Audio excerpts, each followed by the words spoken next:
Hello YouTube, Tyler Cohen here with another video. Today I want to talk about thinking before you speak. So, thinking before you speak. I'd like to bring up an example that happened to me. First I'll just tell you about my weekend. I don't know if I mentioned it before, but there was a girl I was fond of. Wanted to ask her out. I finally did. I got the balls and I did it. And she rejected me, which is fair enough. I did it though, and I am very proud of myself for doing it, and it is definitely a big step for me. Thinking before you speak. You can probably tell I need to get better at this in general. I say a lot. I look away from the camera a lot. I'm fidgeting a lot. I need to have a more powerful tone and manner to myself.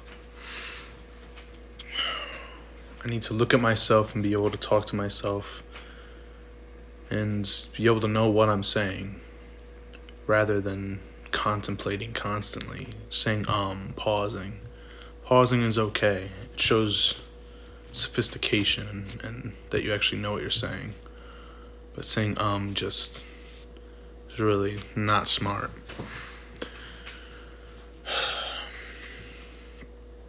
Silence and listening is probably some of the most important and best way to be a master conversationalist and just powerful in general.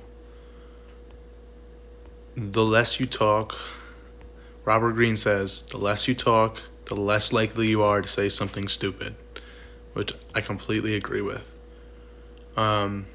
This girl I asked out, I still like her, not like, obviously, like, I'm not going to ask her out again. But I do like her as a human being and am completely okay with being her friend. Because I think she's very smart and very intuitive, and the reason she rejected me was we're coworkers. And I must admit, like, I'm a bit of an idiot because, like, you know, I'm basically only like dating my coworkers mainly because I have no experience and no like really ability to like talk to people, so I kind of like make connections with my coworkers the most and, you know, find attraction to them, I guess. So yeah, she rejected me because we're coworkers. But the thing I wanted to bring up was I told her earlier on that I had dated one of my coworkers previously, and, you know, not that I think, you know, she held it against me or anything like that, as a person in general, and, you know, but it definitely, you know, I think went into her head like, okay, this guy has had a relationship with a coworker before, and it obviously did not work out, so it's probably a no-go. Basically, what I'm saying is, even if you trust someone enough to share, you're probably better off not doing it. Not that I think that bottling up your feelings is a good thing, but in certain psychological aspects, in certain conversations, right? Like, we tend to overshare. Oversharing is a thing that you should be aware of. Don't overshare. It's okay to trust people. It's okay to share things with people, personal things, whatever.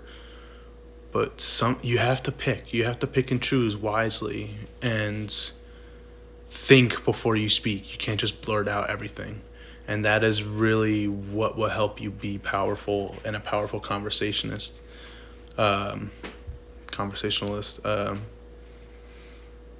Is by thinking before you speak. That's really like an important thing, and there's so many other things, but I think that's another video on its own that I could go through, just how to conversate, which again, I still need to practice it, but based off of what I've learned from books. But no, I think that's a very important thing. It's just thinking before you speak. Yeah.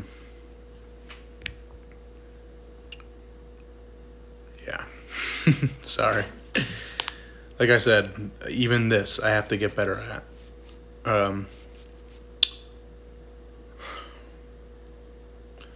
So I'm not gonna lie, it hasn't been a good weekend.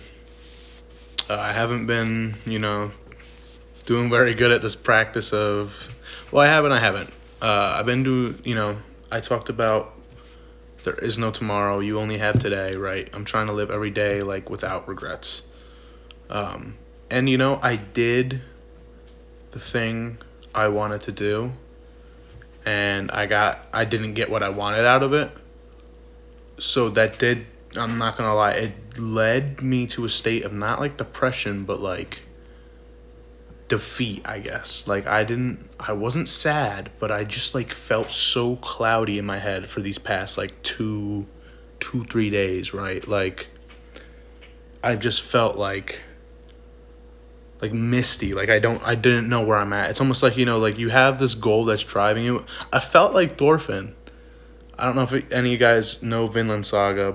I definitely, I love that manga, but I felt like, if you know this, like when Askeladd dies, like Thorfinn's there, like, he lost his goal. Like he had this goal and he lost it, and then he just became like empty, like he didn't know. Like, and that's how I felt for like 2 days. Not that I'm like that crazy, like, wow, bummed, like life is meaningless now, but that's just kind of how I felt, like cloudy in the head, like I didn't really know what I was doing. I won't lie, to you, like I skipped the gym the next 2 days, or that day and the next day. I told myself like I was gonna do the Tom Platz workout if she said no, the Tom Platz leg day. I didn't. I just went to my friends and we all like hung out. I got drunk the first night and then we hung out the second night and just chilled, which I mean, it was nice. Like that's like the happiness thing, right? Is like I did enjoy hanging out with all of them. I do enjoy it, and it makes me happy. But there's also like the pride aspect, right, that we talk about, is like I need to find I need to, and I am getting back on track to just self-improvement. Like I did have like my little mini goal was like asking this girl out, and now I don't really have, like a goal, a specific one.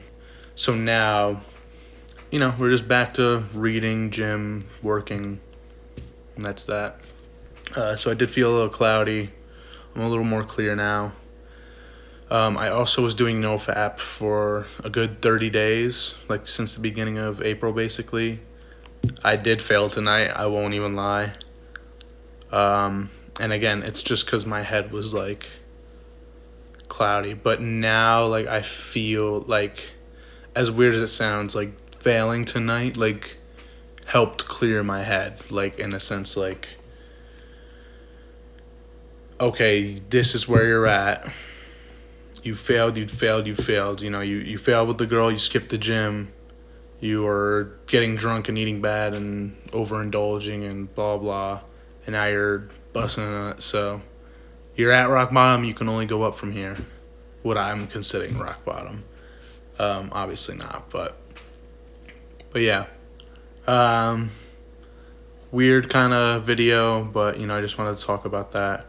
But the main message of it is just think before you speak, because you never know what is going to come back to you, Not that I hold it against her. I respect her immensely. And, like I said, I still like her as a person. But, we just got to move on. And now I know. Now I've learned, you don't need to overshare. It's okay to learn and talk and ask questions, but just don't overshare sometimes. Hope you guys enjoyed. I'll see you in the next one. Peace.